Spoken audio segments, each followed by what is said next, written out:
On this episode of the Best of Bias Podcast, you got George truly. It's episode 281. I'm in the building and I got a lot to talk to y'all about today.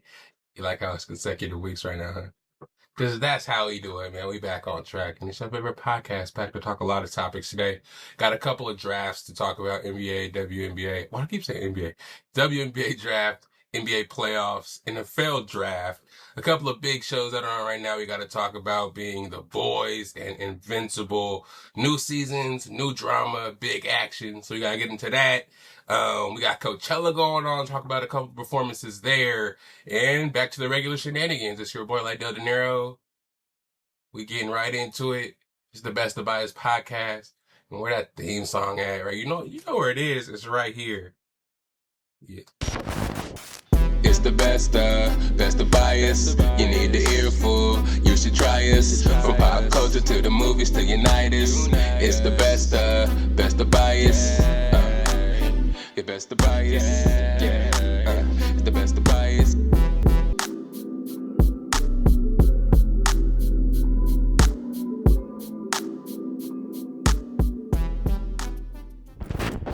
What's up? It's your boy Lydell Dinero, and it's time for another episode of the Best of Bias Podcast. 281 to be exact. Again, we're in the 280s now. Smooth sailing. We're gonna get through this like butter. You already know you'll be on episode 300 before you know it. But yeah, welcome back. It's another episode. I'm in the stew, so you know what I'm here to do. Thank you for being here. Like I like to say, wow, what am I talking about? You could be anywhere in the world, click on any podcast in the world, but you clicked on this podcast today, and I thank you for that. But firstly, before we hop into some stuff, I know we're going to talk about mental health, and we're going to get into that in 1 second, but I would be remiss if I didn't get into this. I don't know why I didn't do it last pod, but this right here, something near and dear to my heart. Somebody I really look up to that inspires all this that's going on right here. What inspires me to be better, my muse, if you will. Look who got something out right now. Shadows in Blue on Amazon, on digital stores for Barnes and Nobles right now. My mama put out a book, y'all. Shadows in Blue. She worked really hard on this. This is one of her goals to do before her last birthday, and she accomplished that goal. I saw her struggling through it, rewriting, the publishing, the editing, the hard work and sweat and tears it took to, make this come to life. She grinded the whole way, and it deserves to be read. Page on top of page on top of page, full of good stories from, well, it's fiction, so it's not based on actual stories, but it's loosely based on stories. So, if you're from certain neighborhoods, certain parts of the world, and you can relate to the stories that she has in here, you definitely have something here of your own. I haven't gotten through it completely myself, as you can tell, or else I'll go a little deeper, but I would be remiss if I didn't bring it up right here. Hey, finish it before me. I encourage you to, and I'm sure you will not be disappointed. She's already working on the second book. Actually, I don't know. I don't want to be the one that dropped that. I'll let her do that. But I know she had such a good time writing this. The challenges of it, the blood, sweat, and tears put into every word on this book. Trust me. She appreciates all the support. Read it. A forgotten past, a dangerous legacy, and a city that remembers everything. Man, so proud of it. But Sherry Bundy, Shadows in Blue, Amazon, Barnes & Noble. Go get it.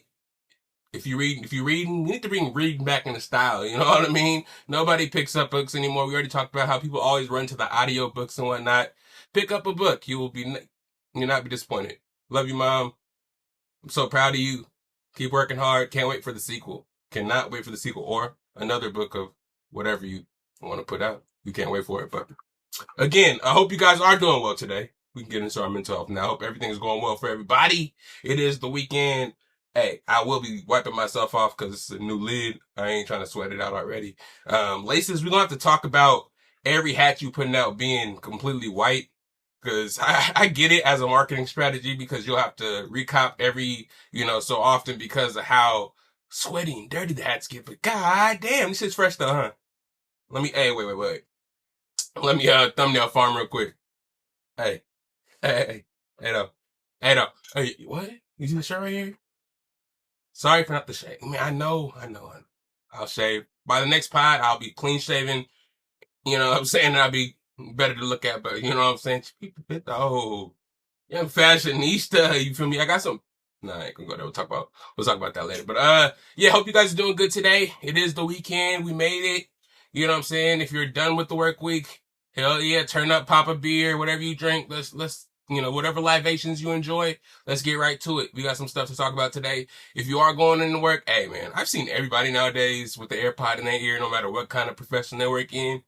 Pop that AirPod in, vibe with us for a little bit. We got some topics to talk about. We'll start with a little bit of sports. Let me vibe out a little bit, a little ranting a little bit, but then we can get to some shows, some cinema corner, talk a little bit what I saw from Coachella, some prices about Coachella, some horror stories that I'm hearing. But we'll get into all of that, but I hope you guys are doing well, first and foremost, and love y'all. Thank y'all for being here. If you're new here, talk a little bit about everything. I know there's a lot of podcasts out there that stick to like one topic here or there, and this kind of do a 35 to 40 to an hour to however long about that. But I aspire to be a little bit of everything, talk about topics that everybody's talking about. I don't really delve too much in the the political pools, but I'll be out here, rambling about the sports, pop culture and shit like that. You know what I'm saying? No guests this week. As you can see, I've been grinding kind of, myself. I know it's kind of hard in the work week when I record to get people on. Saying the 9 to 5s and the pod needs hard for me. So for somebody else to do it voluntarily is kind of hard. But hey, man, y'all got me, and I'm gonna keep y'all informed no matter what. It's your boy Lydell Dinero. If you haven't met me yet, that's your boy. Hey, and this is what we do. So let's get right into it. Starting with a little bit of NBA. When you watch this, I think a lot of the play-in stuff will be over. Yesterday I did watch the Suns play the Blazers for the 7-8 seed for the play-in standings, and we watched the Hornets play Miami. Just 2 games a day until we get to the regular playoffs this weekend, which I'll talk about kind of the matchups and what I think. Of course, when we get to the Nuggets, I'll talk a little bit deeper, and you guys you'll feel me a little bit because I'll rant a little bit. Nuggets deserve a little notoriety, and so do all my teams. And this is where you come to kind of get that deeper dive, that insider's look, somebody that's been deep in the motherfucking weeds of sports. Just because, hey, bro, the teams that I like, you have to do a lot of research in order for people to even believe that you're a fan of these teams, you know what I'm saying? And to believe these teams are going to get better. But anyways, let's get right into the NBA. Suns and Blazers, let's start with that game. Both games were amazing last night, coincidentally. Adam Silver kind of did his thing with the play-in in the in-season tournaments. They're getting a lot of views, and a lot of the games are really good. A lot of the young talent who don't necessarily make the playoffs and all the eyes aren't on them during the season, they get a chance to be in the spotlight, and people get a chance to see what the future may hold for the NBA. And I don't know, man, I like it because it gives teams in the 10 seed a chance to make the playoffs. And who knows, the West is so tight that the talent at the bottom could push a team at the top for, a couple of games. Who knows? They can win a series off luck in 7. But I love to see it. The Suns and Blazers, me personally, I don't know, man. I think whoever plays the OKC Thunder or the Spurs in the West as the 7 or 8 seed is kind of looked over and thought of as a loss anyways. But I don't know. I thought with the Suns having 3 guards who actually can make some noise, I guess Dillon Brooks is more so a forward, but with Devin Booker being the guy he's supposed to be, he scored 70 in a game before. And then you have Jalen Green, who was drafted, I think, number 1 or the top 3 in his draft, and paid and traded to and got compensation for like a player that's supposed to be a superstar. And then we have Dillon Brooks, who is a known pest, a good defensive player who can light up the scoreboard when you kind of least expect it, especially with the role players they have. Colin Gillespie coming out of nowhere. Of course, you have the Royce O'Neals of the world. And then you have, not really known bigs, but enough around those 3 guards that could push, OKC or the Spurs to a little something based on the talent they have alone. The Blazers, actually did their thing in the game, ended up winning the game. It was close all the way down to the wire. The Suns got a little cute towards the end. They thought they're going to run away with it after kind of trailing the Blazers the whole game. Avdia. That guy's a little something, man. I think the Blazers got them on there. He scored 41 points in the game. These European players, I mean, I'm not in the game. I don't know how much the people really be fouling, but the complaining every play to the refs when the calls don't go your way is a little crazy. It's just a little crazy. And for the refs to be as resistant they are and not really kind of throw the players out of the game for the bitching and yelling and cussing in their face blatantly. Like Abdio is going crazy. He would score a bucket and be yelling and yelling like the referee slapped his wife or something. Like, bro, you scored the bucket. You're good. You're good. I get it.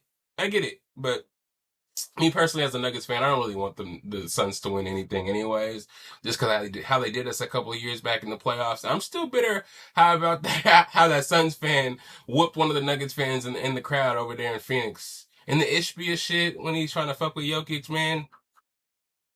But you know, the Blazers though, I didn't think the Blazers would really be a challenge for the San Antonio Spurs. So I felt like if this Phoenix Suns got the 7th seed and actually got to go against the Spurs, that can give them a little. They don't really have a big for Wemby, but again, those guards.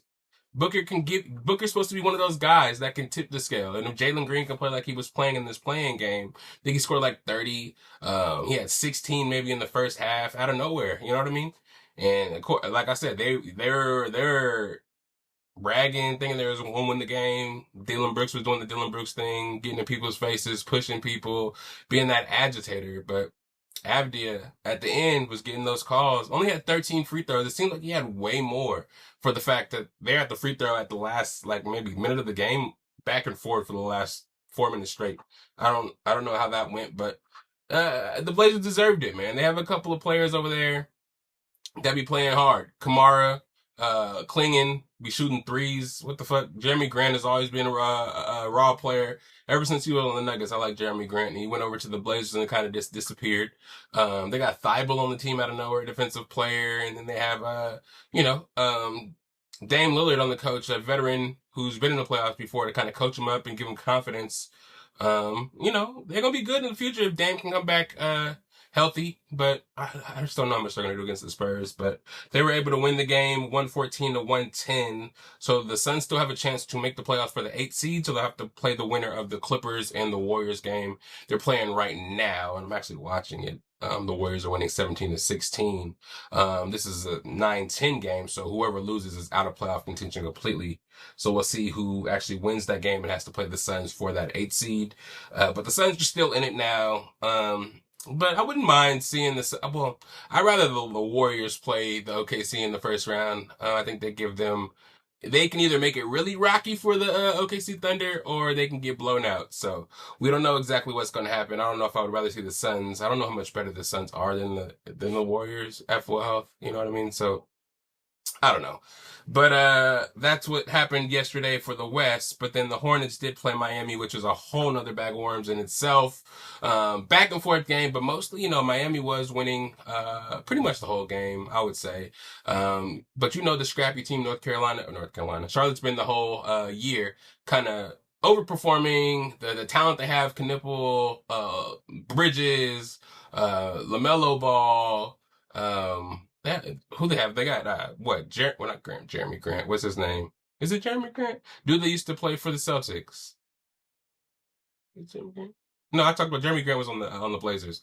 Grant Williams. His name is Grant Williams. What the fuck am I talking about? Yeah, it's Grant Williams. He's on the team. They got Colin Sexton now. He's a bucket getter. They're big. I think they got a big out of Duke. He's fairly new, I believe. But you know what I'm saying? They have a cool little team. I did rather see them make it past and get a chance at the 8th seed rather than the Miami Heat. I feel like Miami Heat actually get there every year kind of by default. They're a good enough team to make the play-in and they end up winning the play-in and getting the playoffs somehow and then getting dusted by a team and not really giving them any kind of... Well, they give a little bit of run to the teams that they play in the playoffs when they do make it in. Shit, they made it all the way to the championship against us, but I don't know, man. I'm tired of seeing Miami there when they obviously don't have the horses to really compete. So I'd rather see Charlotte, who could possibly upset somebody with the talent they have, go out there and try to do their thing rather than a Miami Heat team that really just has Bam Adebayo and Tyler Hero, who kind of been off and on the season with the injuries. But Bam did get injured in the game. They could have won the game. Bam could have been in it. after saving a ball out of bounds, and apparently, well, he did. LaMelo Ball grabbed Bam's ankle, causing Bam not to be able to brace himself for the fall that he was actually going to have, landing on his tailbone and having to be escorted to the locker room, not being able to play anymore in the game.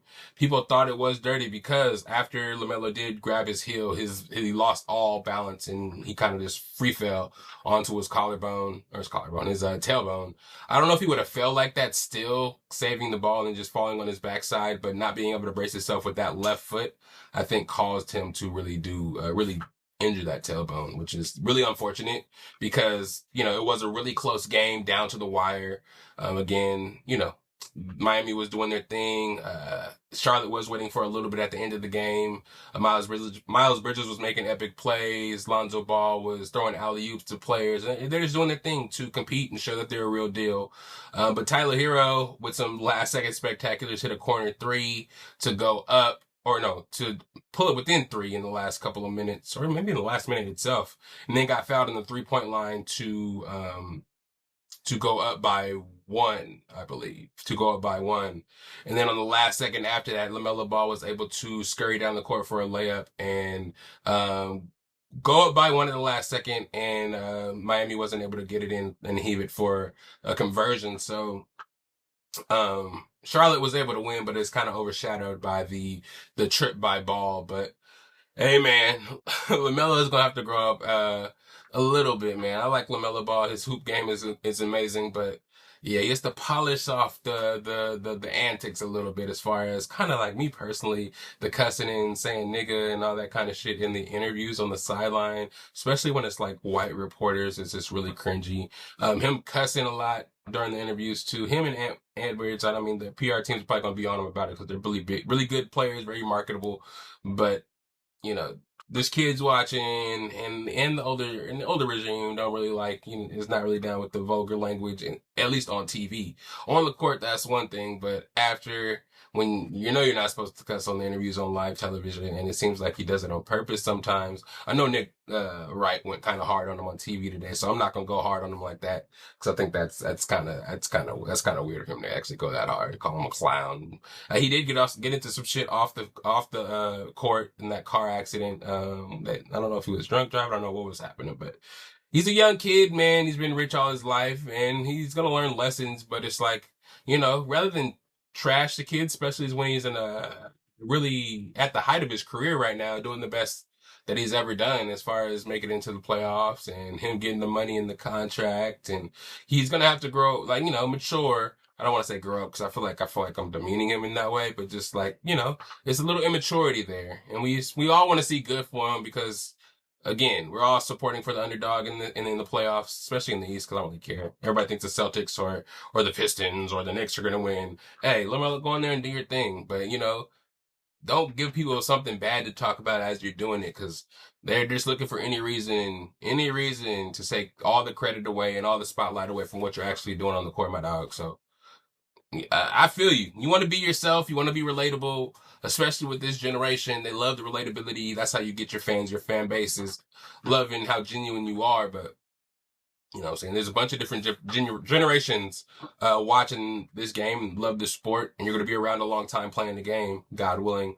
What I'm saying? No injuries or anything like that. So we want you to make as much money as possible. We want you to be as reputable as possible so you can make that money. And just go get it, kid, man. Chill out a little bit, you feel me? But yeah, that was an awkward situation for that. But it looks like we're still just waiting for, in the E. Oh, actually, let me just see here. Yeah. So that's what happened. The Hornets won 127-126 at the buzzer. So they have to play the winner of the, Orlando and Philly game that just ended. I believe Philly did win. I didn't get the score because it just ended right now, but Philly does get the 7th seed, so I think they're locked in to play the Celtics, I believe. I think it's going to be Philly and Celtics, and then the 8th seeded Orlando Magic will get to play the winner, or actually get to play the Hornets to see who gets the 8th seed there. And gets the opportunity to play the Detroit Pistons, who don't have Kate Cunningham, so it's anybody's ball. You know what I'm saying? Whoever gets that AC, there could be a little spot there for you. It could be a little spot there for you because, I mean, Detroit's been good all year and they're still holding it down, even though Cade has been out. But I kind of feel like, you know what I mean? Anything could happen. Anything could happen.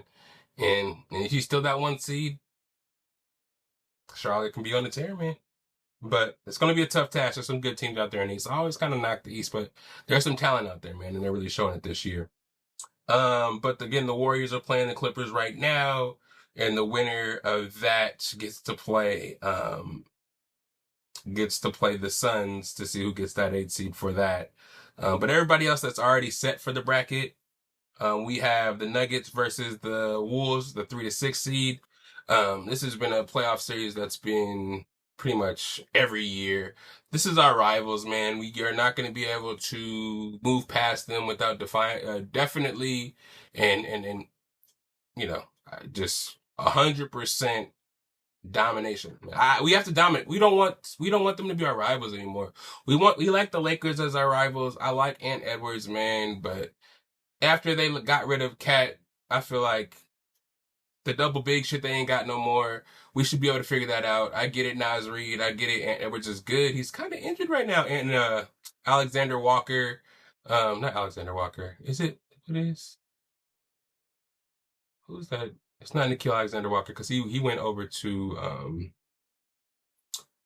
Atlanta. But who the fuck is that dude? I keep forgetting his name. That's kind of disrespectful. Whatever. Their guard that always guards Jamal Murray, and they're calling him Jamal Murray stopper. All that shit. DiVincenzo, Rudy Gobert, Mike Conley. I'm tired of this team. I'm tired of seeing them in the playoffs. I want Jokic to go out there and do his thing. Murray to go out there and do his thing. We got Aaron Gordon healthy. Hopefully Cam Johnson is nice and ingratiated now and is comfortable enough to make big plays. We got Christian Brown back healthy, and he's looking like himself now, scoring in transition, able to make corner threes, is contributing a lot. Peyton Watson, we've been sitting him out resting a lot because of his hamstring, but he's being, this year, especially when Jokic was out, putting up 20, 30-point games regularly. So him blocking shots and being another defender to add to Christian Brown, even though Christian Brown hasn't been great defensively lately, and Aaron Gordon, and Cam Johnson at times, you know what I mean? So it's going to be a good thing to see our whole team together. We haven't been healthy all year.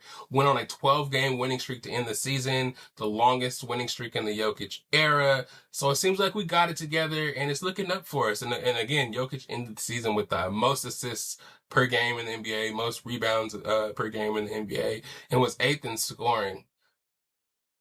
But he's not MVP. But that's not the talk we're talking right now. We talked MVP last time. It is what it is at this point. There's no more games left to prove anything. They're going to give it to who they're going to give it to. But in my opinion, bruh,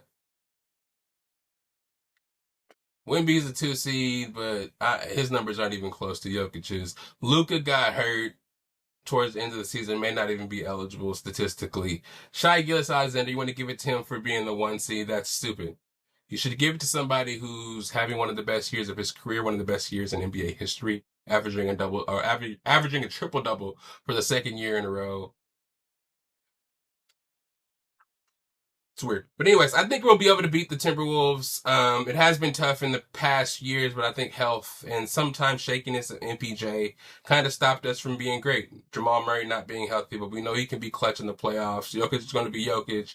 Aaron Gordon, if he can be Aaron Gordon, those 3 players alone playing at their apex with no minutes restrictions and no injuries should get us to at least the Western Conference Finals, to where we'll be able to see hopefully either it won't be the Spurs because we have to play them 2nd round if they win anyways, but it'll probably either be OKC or whoever comes out of that side of the bracket, and I'm ready to see that, man. I'm ready to see that, but I'm not going to talk too much. We'll talk more preview as the series. Actually, the game's on Saturday, so I won't be able to talk to you guys before the game, but my prediction is we come out game 1, we're at home finishing in the number 3 seed, but I think we'll go out there and handily be able to handle the Minnesota Timberwolves. I don't know who they're going to start on Jokic to begin, but if Rudy Gobert tries to start off on Jokic, we'll get him in foul trouble extra early.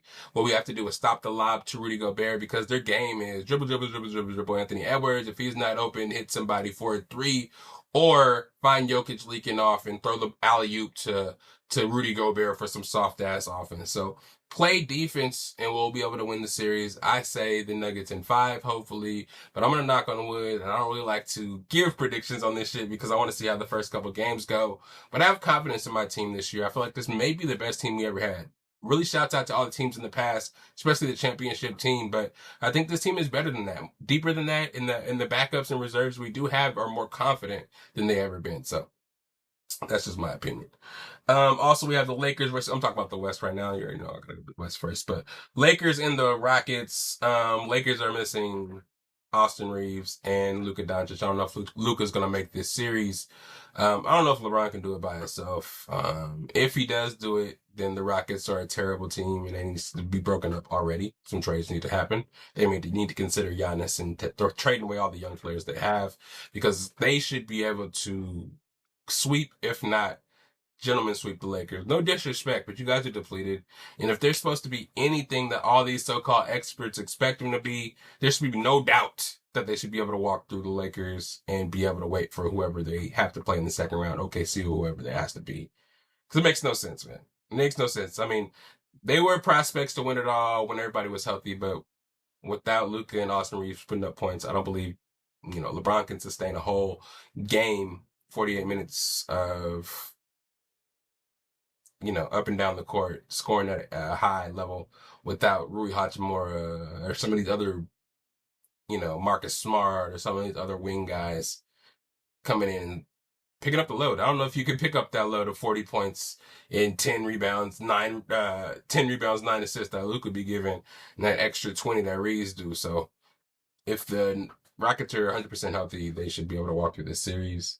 And again, we have to wait for the winner of this Warriors-Clippers game to see who plays the Suns for that 8th seed. So we don't know who OKC is going to end up playing, but we do know the Blazers are going to play the Spurs. This one, I don't know, man. I don't know. I don't know how many free throws Avdia can shoot to get them past Wemby and the Spurs. The Spurs guards, I don't know how great the defense is of the Blazers, because the guards, Castle, De'Aaron Fox, Vassell, Keldon Johnson, they have a bunch of guards and wings that can slash and get to the bucket and even space the floor if Wemby has to do his thing. So it's all going to come down to the defense. The Spurs are young, so maybe the Blazers could catch them slipping, but I see a gentleman sweep in this one. I wouldn't say a complete sweep because, again, the Spurs haven't been there before, but a gentleman sweep is in the future. I know that for a fizzat. But yeah, and again, OKC is waiting the winner of the Blazers, or excuse me, the Suns, and whoever wins the Clippers and the Warriors. On the East, we have the Knicks, the 3 seed versus the 6 seeded Hawks. I don't know. I don't know. I don't watch enough Knicks basketball to know if they could beat the surging Hawks. The Hawks have been, I heard, really good with their defensive led team. Nickeil Alexander-Walker, young. What's my brother? What's my guy's name? Oh my God, his name is slipping my mind. Dyson Daniel. Uh, You guys know what I'm talking about. Young triple double, you know what I'm saying? Trying to be a young Jokic out there leading the way, made the Hawks comfortable enough to trade Trae Young. You know what I'm saying? So, hey, they're doing their thing out there. We're going to see what the Hawks can do.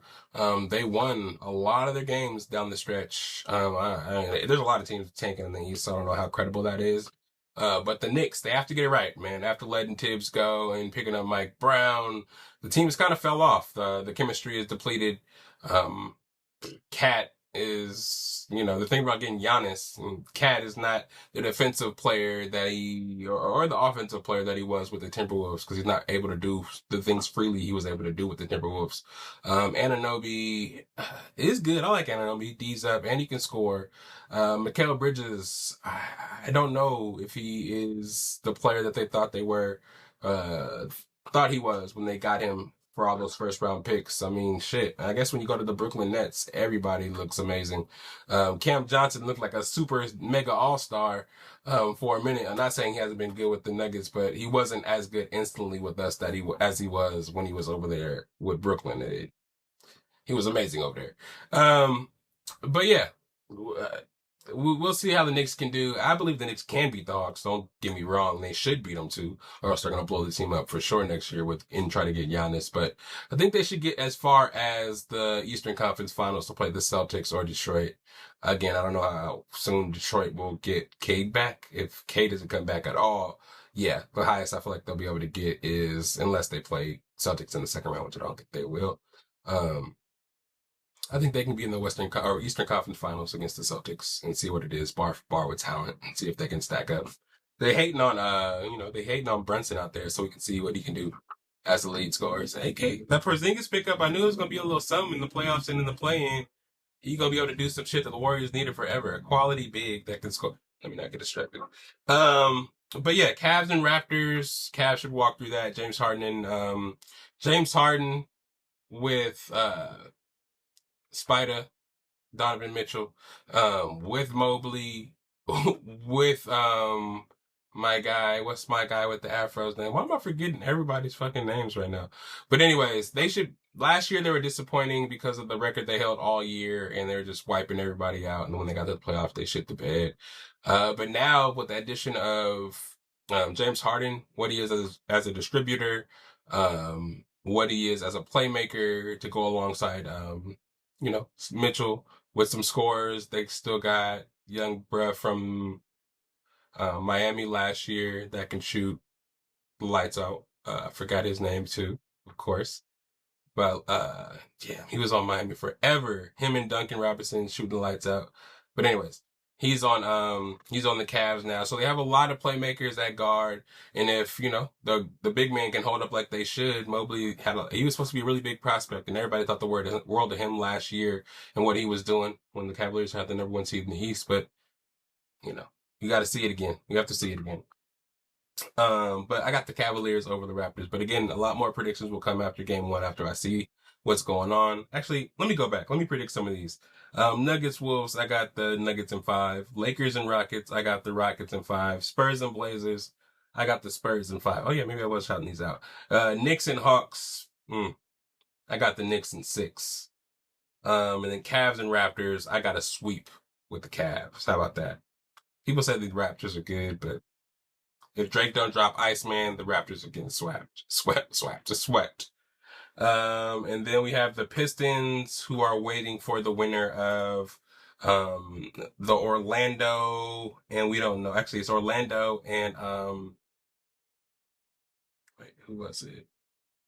Orlando and Philly just played. Philly got the 7th seed. Orlando and Hornets. So whoever wins out of Orlando and the Hornets will be playing the Pistons in the first round. And the Celtics are locked in with the Philadelphia 76ers. If Embiid doesn't come back, I know Paul George is back, Maxey, and everybody is back for the 76ers. But if Embiid doesn't come back, the Celtics are going to win. And I would say I give them 5, 6 the max. And then we'll see who the Pistons get, if it's Orlando or Charlotte. I think if the Pistons get Orlando, the Pistons are going to win that easily. It may sweep them. I think I'll give them 5-2.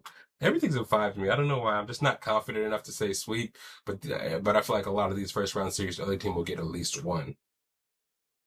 And then if they played the Charlotte Hornets, I think it'll be a series, man. I think it'll be a good series. Maybe go 7 games, 6 at the most, without Kate Cunningham. You never know with Lonzo. You never know what Michael Bridges. What's the other Bridges? Miles Bridges will give you. You know what I'm saying? So, we'll see. We'll see. Again, more predictions to come as it more settles out with the play-in, and we see how everybody's feeling. We'll see what the weather's like and shit like that. But more predictions to come on the NBA, and more Nuggets talk, of course, to come. But WNBA Draft, I'm a newborn Valkyries fan, and I always support Sabrina and the New York Liberty, which went crazy in free agency and got Satu, another one of my favorite players in the WNBA.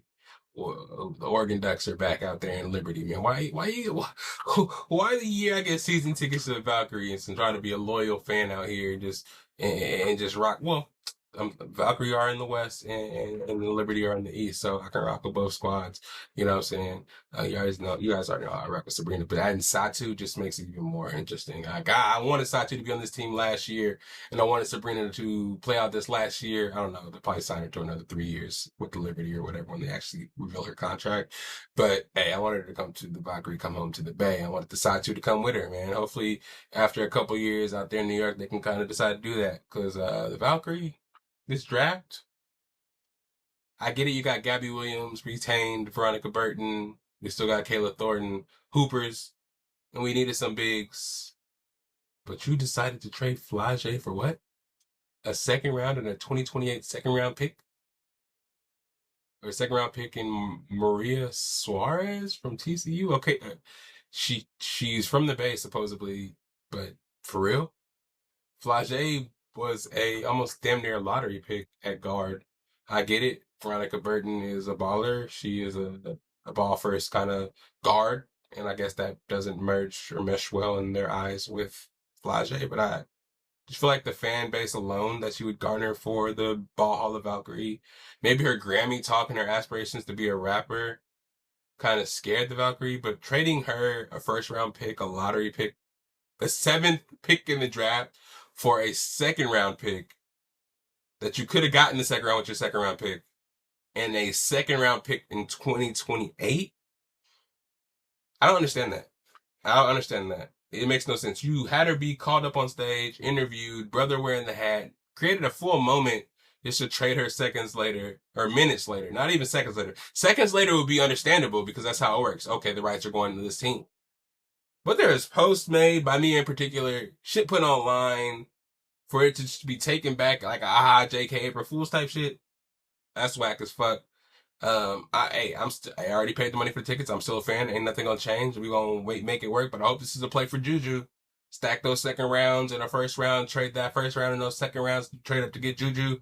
If that's not the play, and y'all is trying to make the international Valkyrie just to attract people visiting the San Francisco area to come watch a game because somebody from their country may be on the court. Come on now. Come on now. That playoffs last year, that's not saying it went to your head. I ain't gonna talk shit. I hope the vision is there because Flage would have been, I was hoping we got one of those top picks. I was hoping. After, there was some international players taken instead of Flage, I was like, oh, they gonna pick her. Why pick her to trade her? Why pick her to trade her? But yeah, there's some teams. There's going to be some stacked teams this year. And it just seems like the Valkyrie is going to be, and again, Gabby Williams, raw. Veronica Burton, of course, raw. First time All-Star last year. Was it first time? But, hey man, these teams, The Dream, Angel Reese, Alicia Gray, Ryan Howard. Who else did they just get over there?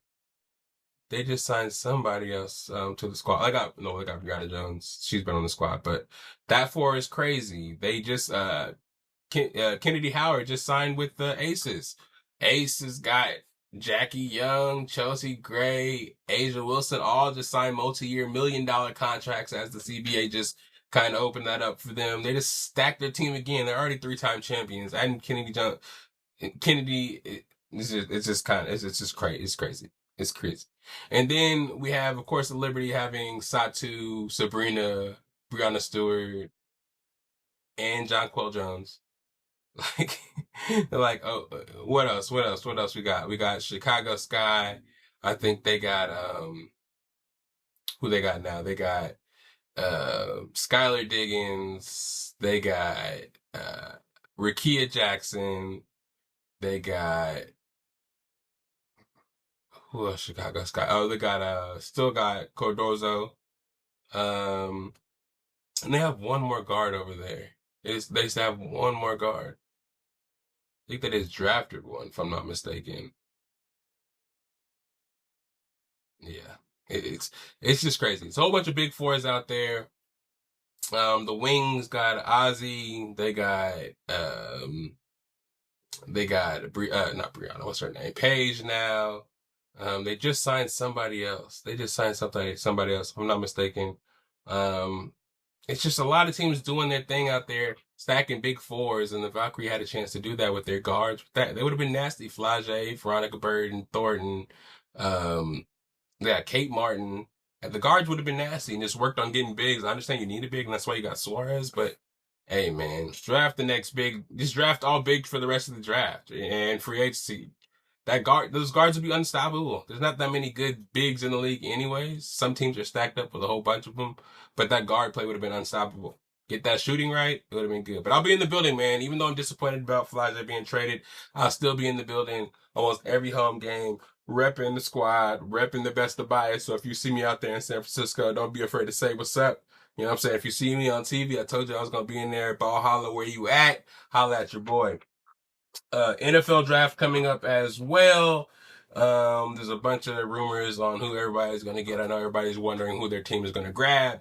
Teams that are kind of on top of the draft had all year to think about who they wanted as they were playing that and kind of knew they were going to get the first pick. Mendoza going number one is kind of automatic as well. But after that, it kind of gets crazy, man. I'm excited to see what happens. The Buccaneers are sitting at 15. I don't know what we're going to do. Me personally, if I was drafted, I'd keep it safe and go Messidor. Keep Messidor from, Miami, the running mate with Bain out there in Miami. They did work out there. He is an older player. I think he's like 25 already. Been around a little bit, but his production was there last year. You know, this year is about getting that defensive production, that known production. Fuck all the players with the high measurables and the ceiling. You didn't necessarily see it in college, but his measurables are supposed to be potential to be great. No, just draft who you're supposed to draft. The guy that has production, known production, that's a big name and did it all college. No, take Messidor. If you're not going to take Messidor and you want to go a little bit risky and do a projected player, I get going, Jermon McCoy out of Tennessee, though he had that injury in 2024, didn't play much, or I think he did play this year, but not that much. But a lot of swag, good size, ball hawking corner. We lost Jamel Dean, and Jacob Parrish is good. Benjamin Morrison, we don't know exactly what he is. It's a little cause to pause. Him coming off the, well, see, that's the thing. Him being supposed to be potentially a first round pick last year, but he had a hip injury that held him out the year after. You know, that's the kind of the same situation with Jermon McCoy. But everybody, all the experts swear behind Jermon McCoy. They think he will be ready by the time the season starts. He's about 80% right now. Still ran fast at his pro day, in the 40 after, you know, just coming back, being a year, 12 months removed off that ACL injury. But if he is supposed to be that guy, I think we could take him. That's my second pick that I believe we should take. A ball hawking corner that can go out there and add to the mix of the people we have that are okay, that can help them become amazing. Zion McCollum, who knows exactly what's going to go on with him. We just paid him a bunch of money. Hopefully he's not fluky. Again, we can throw Jacob Parrish in the slot where he excels and have Benjamin Morris go out there and compete. If he's great, like everybody says he is, maybe he can take Zion's spot and you have Jermon McCoy on the other side. If Jermon McCoy needs time to heal, maybe he can sit behind Zion. Zion proves himself in camp and McCoy can play behind him. But just knowing he has the potential to flash what he had that 2023, 2024 season, the shit that I saw on tape, snatching everything, locking everything up. I always wanted that Sertan, that Sauce Garner, that Stingley type of corner to lock down one side and people knew not to fuck with him. And have everything else just be on the pass rushers and everything else be everybody else just do your job and not have to worry about getting hit over the top. I think that's something we can do. I think if we're comfortable with some of our pass rushers we signed in the offseason, the pass rusher from, you know, the Lions, David Walker coming back to add to Yaya Diaby and anybody you can draft in the second round of pass rush. And we're okay and think we can still get Jacob Rodriguez in the second round. Maybe get one of the other linebackers in the third, maybe second round. I'm comfortable taking Kenyon Sadiq. You know, I'm an Oregon boy anyways. Add him to the weapons we have on offense and make it a lot easier for Baker Mayfield. He's a blocker, helped the line out a lot, helped Bucky Irving out and Gainwell out in that aspect as well. Just give Baker as many weapons as possible. Todd McShay? Not Todd McShay, what's the other guy? Mel Kiper in his last draft, he thought we would pick up Kenyon Sadiq. And then Peter Schrager's last mock draft, they thought we would pick up Jermon McCoy. And some of the insiders for the Buccaneers also thought Jermon McCoy. This whole season we were thinking Sonny Styles, and then he performed and we couldn't get Sonny Styles. And then it was CJ Allen. And then CJ Allen is no longer anywhere in anybody's minds. So me, again, it's Messidor,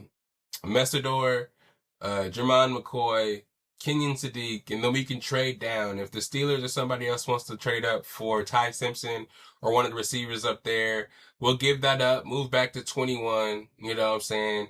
Gain a second round pick. I would take Jacob Rodriguez, then take dude out of Oklahoma for the pass rusher in the second round. And third round, if we need to double up at linebacker, take that safety / linebacker out of Pittsburgh, Lewis, and get 2 linebackers in the draft and a pass rusher to add to the people we have now. Anzalone and the other linebacker we signed. We added another corner for depth from, I believe, the Chargers or something like that. So, if we can make this draft work and see the rise of some of these other receivers after Mike Evans left, see Chris Godwin get back to form, see my boy Bucky get back to form with Gainwell back there with a full, fresh line, I think we can make some noise. And I like being the under the radar team again. All the expectations we have with Tom Brady and all the shit talking and all the bullshit, the expectations of being that team to win all the time. Now it's all gone. Everybody think the Falcons and the Panthers are the better team. Now it's time for us to show that NFC South is ours. We're going to win 11 or 12 games this year. Put that on. I'm calling it right now. But NFL draft next week. You guys get excited. Same weekend as Michael Jackson. Go see that movie. What else we got? Pop culture. Coachella Weekend 1. How'd you guys like it? If you went, let me know how you liked it. These big ass festivals sometimes, especially when they have free streams on YouTube, I'm be like, this is kind of better. Let me be able to smoke and chill and watch the stream in peace. Watch these artists that I like for free on YouTube. I got YouTube Premium, so I ain't got no ads. You know what I'm saying? I can sit here and watch Coachella with these good ass angles for free. The prices and shit that I'm hearing out there in Coachella are crazy nonsense. $34 slices of pizza. I slap the shit out of you. What? Little fries for $22 a pop. Dog. What? I'm not camping at Coachella.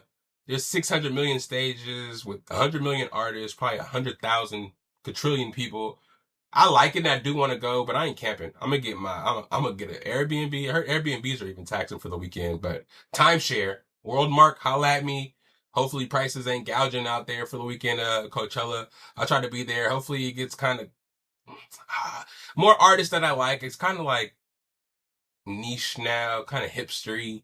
It's kind of always been like that, mixed with a whole bunch of influencers being able to do whatever they want because they got a whole bunch of money to do it, or usually even sponsored to go there and do it, and go for free, just to show that they're there and kind of put Coachella more on the map, make it more desirable to go for people and spend all their money up.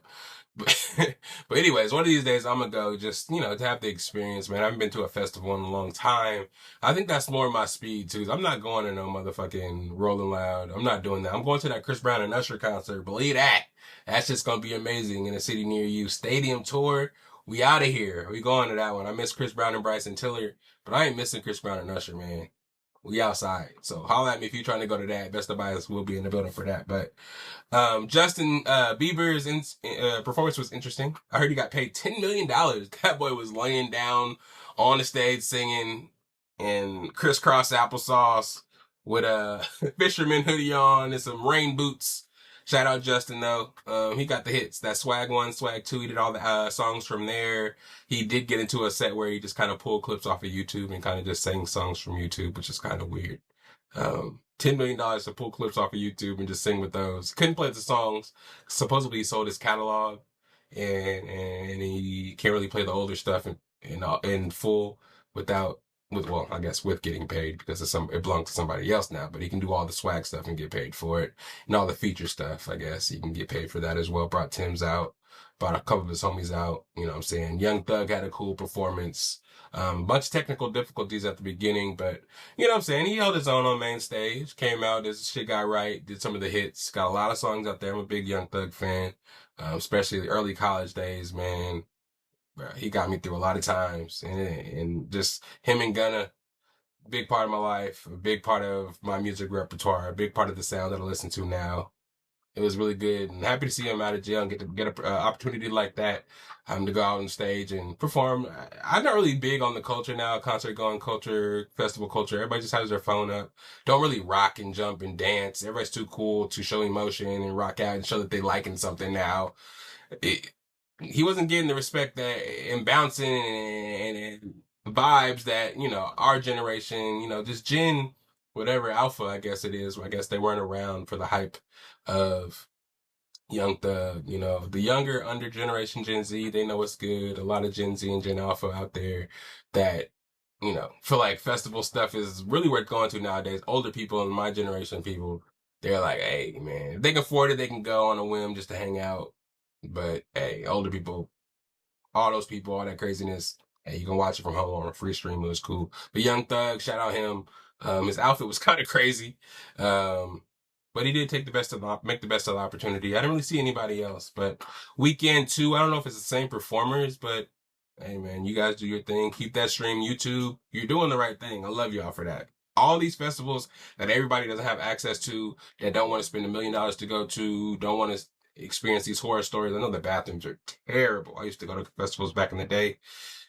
Boy, oh boy. Yeah. You got to come prepared or else you're going to have a bad time. You're standing out there for maybe 12 hours at a time, standing dedicated in spots to see your favorite artist on the stage. It's a lot of shit happening, literally. And shout out to everybody that went. But now, before we get y'all here, let's get into a little bit of Cinema Corner. Not too many things right now. Just a couple of shows that are back in full motion that I watched today, so they're fresh in my mind. The Boys is back, episode 5. And we are in crazy times in The Boys lore. Spoiler alert, I'm going to spoil the shit out of this episode and probably some facts from the past episodes if you haven't seen them. So get ready, lock in, because I'm about to spoil it. And if you don't want to hear it, either end it here, I love y'all, or fast forward to the end so y'all can hear the theme song on the way out, because it's kind of the last information we're going to go through anyways, except for where you can find me at and all that shit. You guys should know that anyway. But we're going to talk about that. And Invincible, the last episode. So if you haven't seen it, I know it came out today and it's fresh, but you listen to this on Friday, should be a couple of days, so enough time. So spoiler alerts, UMFs. Hey, let's get it. The Boys, this episode was crazy, man. We saw last episode, A-Train died. He got murked off by Homelander, who is going through a crazy arc right now. We already know he's hella crazy. But he was just kind of fucking dealing with the fact that without his powers, he is mentally weak, and he's just always looking for acceptance from other people to kind of give him his quote unquote power. Because we already know what he is. He's pretty much a Superman, kind of politicized as the right wing leader we have right now. You know what I'm saying? And just kind of saying shit generally that our people don't really say. It's kind of be like, oh, look at the similarities type shit. Which is interesting. Oh shoot, I forgot this was recording. I just took that off the thing. I am tripping big time. But yeah, Homelander is tripping out. He lost his mom. Soldier Boy is his dad, but Soldier Boy don't fuck with him at all. The people think he's crazy. Last season they saw him kill a civilian, so they're kind of divided. The last episode, that video was shown of him and Maeve abandoning those people on the airplane and just letting them die, and almost frying somebody for pleading for help when the plane was going to crash. And now it's kind of, the world is kind of divided. Some people are against Homelander, but other people are kind of pro Homelander and thought he, liked the new Homelander that can do whatever he wants and is not scared of repercussions from anybody, because nobody can really actually do anything. But Starlight and crew are supposed to be the kind of rebellion against that, just kind of exposing Vought and all the stuff Homelander is doing and actually has done to get the public to see him as the criminal and the dangerous person he actually is, while the boys and everybody just kind of come up with this virus throughout the season to try to kill Homelander. We saw what the virus can do. Frenchie was kind of formulating it, along with the scientists, to try to kill Soups. There's a big moral decision that has to be made by the boys, because there's a whole bunch of Soups in the crew. We have Starlight, Kimiko, Billy Butcher's a Soup now too, and his stepson, I forgot his name. It's not Jason, but you know what I mean. The stepson that got the powers, Homelander's son. after doing what he did to his mom to conceive him. But yeah. Um, Yes, a lot of stuff going on, and they're trying to create this virus to kill all soups. That way, the Homelander can't continue his reign and go further over the deep end, killing people, destroying the world, and just basically eventually taking it over. Just knowing that nobody is as strong as him. No superheroes are anywhere out there as strong as him, and they're all scared of him. The only person that actually is Soldier Boy, and they find out that this virus can't kill him because the V1 virus was originated with Soldier Boy, kind of how Captain America had the super soldier serum, the first version of it. That's why he's kind of stronger than any other super soldiers that come about. It seems like Soldier Boy from last season, who is again the person who the DNA was extracted from to make Homelander, which makes him his father technically, came from. So he's immune to this virus that Billy the Butcher and Huey, Frenchie, and everybody, Mother's Milk is trying to kill Homelander with. Homelander knows about them trying to make this virus, but, they haven't experienced it firsthand. So last episode, again, we saw Homelander, after defrosting Soldier Boy out of kind of disparity, he just needed somebody to talk to, and he thought unfreezing his dad, Soldier Boy, would give him that appreciation from Soldier Boy, and Soldier Boy would want to join the Seven after having to kill A-Train and losing so many more people. I mean, it's the Seven, and they only have 5 people. Like, they need people to add. So he thought thawing out Soldier Boy would do this, but he sent Soldier Boy after Huey. They had the virus. It was a trap. They thought Soldier Boy died, and he came back alive. In this episode, Homelander has to deal with the repercussions of Soldier Boy thinking that Homelander knew that they would have the virus on them, and they thought that he used Soldier Boy himself as a guinea pig to see if the virus worked, or if it was dangerous enough, or just to get him killed or something. So now we're dealing with that relationship. But in this episode, I guess he sees a vision and he just completely flips after seeing a vision of his handler, that he used to drink the breast milk from, that he melted with his lasers, to told him just to be himself and that everything was going to work out, and just know that what you're doing is right type shit. Just gave him the juice. He's a crazy ass kind of schizo guy. So this vision that wasn't really there turned him back into old Homelander. He said, fuck it, let's just go out and just murder everybody. You know what I'm saying? If they don't like it, what are they really going to do type shit. And that's kind of where he is now. But on the other side, the boys are kind of dealing with their mortality as well and their morality. Huey doesn't want to be a person who kills all soups, just because Billy the Butcher feels like Homelander should die off a personal vendetta.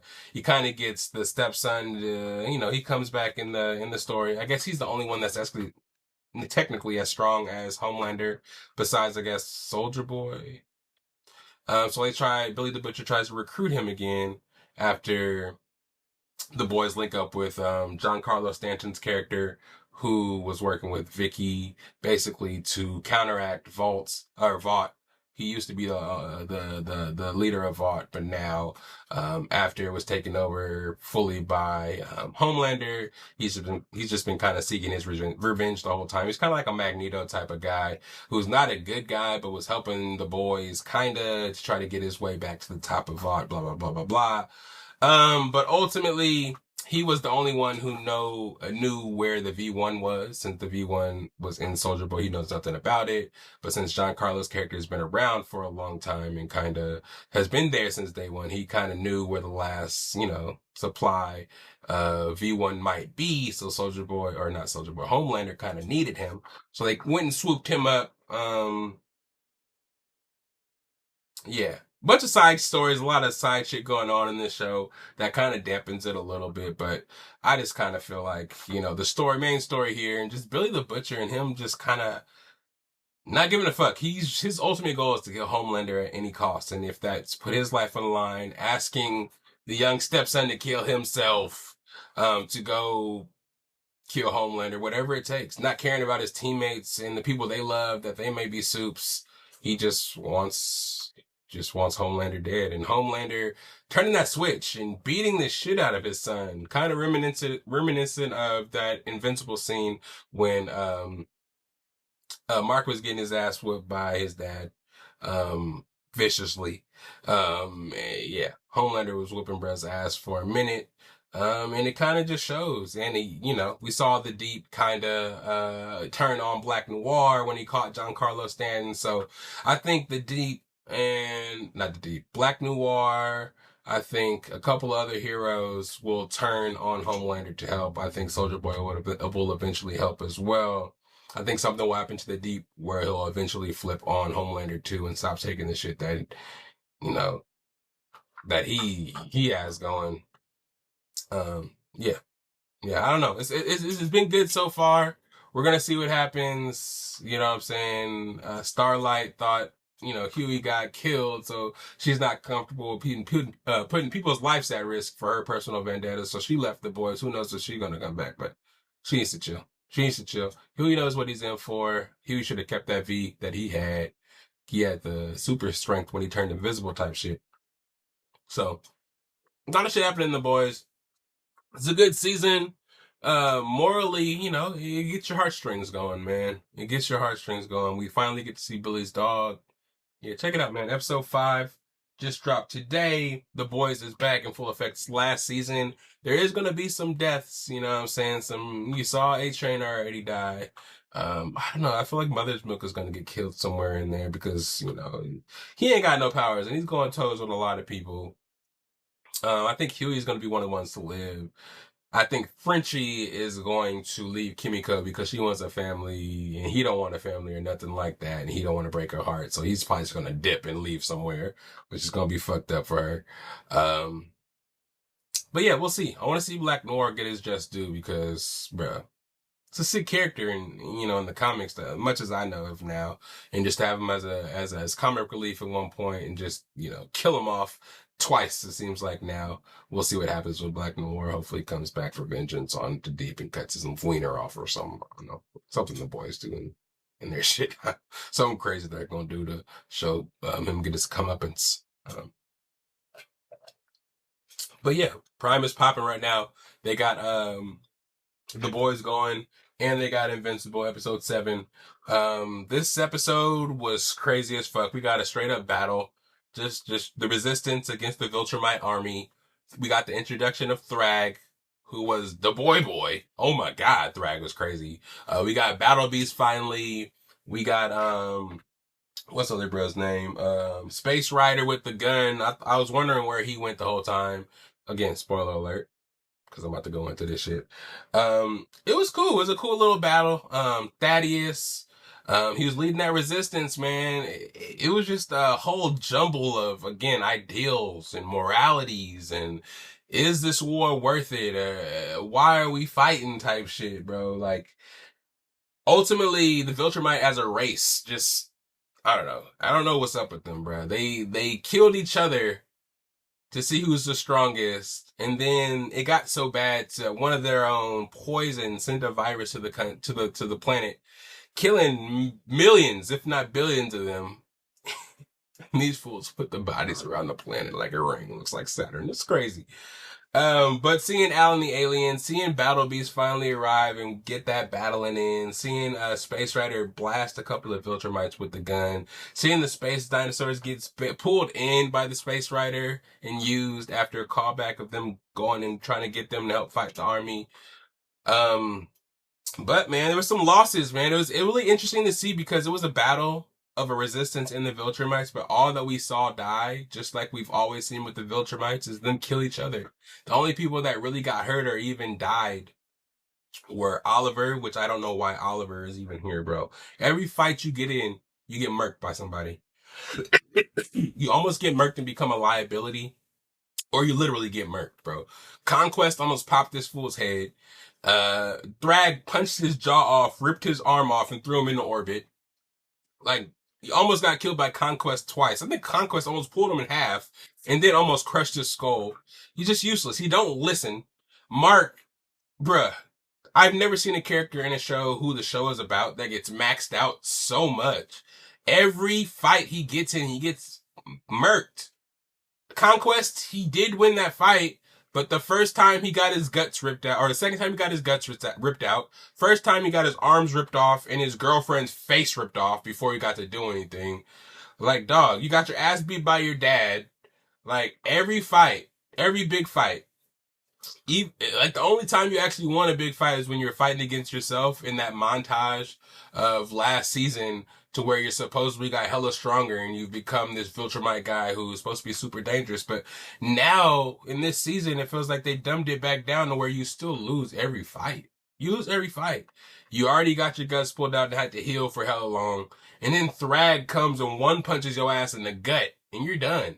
Almost pops your eyeballs, and he decides to spare you on some, there's not enough Viltrumites out here, and we want to spare our numbers as much as possible. Since when? You just killed Nolan. You just knocked Oliver's jaw off. Like, jaw off. Like, why are you sparing Mark? You got lucky, Mark. You got saved by plot armor. Cause Thrag, bruh, he has to have some kind of weakness. Maybe that weakness is that caring of the Viltrumite Empire that Carrie had for the past general. I don't know if he was schizophrenic as well, but ain't nobody fighting him. He one-tapped Nolan. Punched him into the planet. Nigga was flying so far into the planet he couldn't even come up to save Oliver from getting his jaw knocked off. Like, Alan the Alien was fighting, holding his own against 3 Viltrumites. You know what I'm saying? Zoe was doing her thing, shooting everybody with the potion that made them, I guess, vulnerable for Alan to be able to kill him. But every time Alan fights a Viltrumite, he gets stronger. So that's going to help him out. Bruh, Space Rider was popping, putting holes in Viltrumite. One-shots. He one-shotted a whole planet. So that gun is dangerous. And, bro, he was doing his thing, even though I felt like he gets caught and grabbed. He was way too squishy. How the fuck do they get right on you and then you're done? You can't just shoot around. You gotta be able to have some hands at least, bro. All he do is punch your mask and you out of the fight. Come on, dog. But Zoe with that suit, able to create another face mask somehow. Was convenient.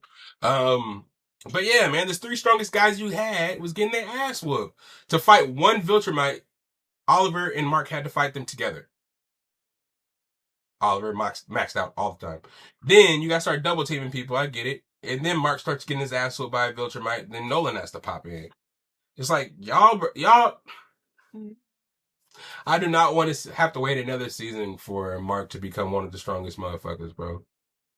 Everybody should not be able to beat Mark. But, again, everybody that died, and he ended up being a Viltrumite. Thaddeus, a bunch of the other Viltrumites. Again, Nolan got his body punched through. Oliver got his jaw ripped off. And then Mark got put into a coma by almost getting his eyes gouged out. But somehow they wake up 2 weeks later. Alan the Alien collected them. The other Viltrumites, the 6 left with Thrag, just decided to leave. I guess, after the planet got destroyed, that was the last thing that they had, a relic of the old times, and that's what kept them bound to the planet. That's what kept them going. After the planet was destroyed, after the skull was destroyed of the past general, Thrag had to leave and regroup and try to find a way to get revenge. They didn't have a planet anymore, so I think that was a stupid idea just because what are they going to do after their planet's destroyed? Get revenge and get another planet. They're probably going to come and get your planet because it's probably the closest to their planet. And now you're going to have to fight the world off from, hopefully they don't go and just make a whole bunch of babies, come back years later with a whole bunch of Viltrumite babies trained to try to take over the world for them to inhabit. That's going to be crazy. You know what I mean? And Mark Oliver's in a chamber with no jaw. Somehow they're able to put their entrails back in and close holes in their body, but it doesn't look like Oliver's going to have a jaw anymore. Interesting. And also, I thought his age dramatically jumped. Crazy. Shouldn't he be like adult by now? Come on now. But yeah, it's at a cool place. Yeah, I like everything that's going on. The army, again, I just started copying all the Battle Beast comics, so seeing Battle Beast in action was cool. Even though it's still kind of underwhelming, they still let Battle Beast pretty much get his ass whooped by the Viltrumites. Though that probably happens in the comics, but Battle Beast is supposed to be one of the people that could fight Viltrumites, and he did hold his own. He survived anyways, against the couple that, did survive as far as the Viltrumites go. But I hope, something good happens in this last couple episodes. I know Mark is supposed to have a baby. I know a lot of shit is supposed to happen, otherwise in the comics that is probably still to come. But they went out sad, man. Nolan, Mark, Oliver, Thaddeus, the whole Resistance, man. Alan the alien survived. Again, everybody else from the Resistance survived except for all the Viltrumites that had to be rescued. And just like the Viltrumite culture, ultimately, all the infighting with each other just resulted in a lot of them being dead and less of them being alive. And does it really matter who's the strongest out of all you guys if you're just ultimately killing each other off? So hopefully Thrag and them kind of realize that. I know he's going to be a bad guy no matter what, but we saw Nolan change. Hopefully these guys can change and just stop the war, just for preservation for their people and just for the galaxy, man. Just the galaxy's going to be at war with Viltrumites all the time. Other enemies out there. We need Viltrumites to be on the good side of the planet. Why they got to be the most evil people on the planet? But we'll see what happens in episode 8. Again, both these shows, The Boys and Invincible, both on Prime right now. They're giving us quality content along with Apple TV Plus. Apple TV Plus. They got Your Neighbors and Friends is back, season 2. Monarch season 2 is out right now, and Shrinking is out right now. All going together. I don't know what day Shrinking comes out. I haven't really watched this season, I ain't gonna lie. But Monarch and Your Friends and Neighbors Friday nights. So check that out. But yeah, that's pretty much everything, man. Hopefully I didn't spoil too much for you guys. Hopefully I intrigued you guys to go and watch the shows, because they're two of my favorite things. 2 shows that are going to be around for a long time, Invincible, and I know The Boys is in this last season, but we still got Gen V, we got the prequels and stuff like that. The Boys universe isn't going anywhere altogether, so a lot of content, a lot of information. I'll be here to review with you guys next week, Michael Jackson, because we're going to go see that. We're for sure going to go see that next week, but this is the end of the podcast. We're like, I don't know where you can find me at. It's your boy, SAC underscore Lydell on Instagram, Patrick underscore Lydell on Snapchat. I know all my handles are different. I know they'd be different if they're all concise. Maybe I'll change them soon, so they're kind of all the same thing. I'll go change it on Snapchat for y'all, the SAC underscore Lydell. You know what I'm saying? Just so y'all know who I be, you know what I'm saying? Best of Bias, you know where to find us on Instagram all the time. I'm posting stories all the time, let you guys know what I see, what you guys see. I know you see. And stuff that I might be talking about on the pod. So be prepared. Do your homework, you know what I'm saying? Watch out for me. Let me know how you guys like the topics. If you want to talk about the topics, want to be on the pod, just let me know. Leave the comments. I love them. I love reactions. I love people telling me that they're seeing what's going on and loving what's going on in the pod and on the page. So keep liking, subscribing, commenting and all that jazz. We're on TikTok as well still, Best of Bias. Though I don't post as much as I do on the Instagram pages. I am going to try to get on there more and contribute more. If you're a social media manager, holla at me. I got a job for you, bro, because this is tough doing it all by myself. I'm an editor, poster, social media manager, podder. I do it all myself. So there's jobs out there for you, man. I ain't got the most money right now, but if you're interested, we can talk something out. We can give you a little something to help podcast on the rise. You feel me? And of course on YouTube, it's Best of Bias. AKA does a wonderful job of putting these videos together, giving all these effects, doing a little something new every time. You know what I'm saying? We getting better, bruh. We getting better. This is a 2-man team, and we bringing you some out of passion. You know, something that we love to do, something I love to do. Bring you guys information. I like to, at least be at least credible, especially with how I present, just so you guys can know I'm serious about this shit, and I can have something for you guys to look at instead of just hearing it in an audio version. We ain't on Netflix yet, but we're gonna get there soon. You know what I'm saying? So before you leave the pod, again, hit the like, leave a comment if you want, hit that bell so you don't miss any new podcasts. YouTube, thank you. Best of Bias listeners, thank you. New listeners, thank you. AKA, thank you. Hey man, Chase, thank you. Dan Reynolds, thank you for the beat. You already know we rocking. But yeah, where that theme song at is right here. Episode 281 in the books. Season 4. It's no more. Well, it is some more, but the episode's some more. But yeah, see where that theme song at? It's right here. It's the best of Bias. You need the earful, you should try us. From pop culture to the movies to unite us. It's the best of Bias. Best of Bias.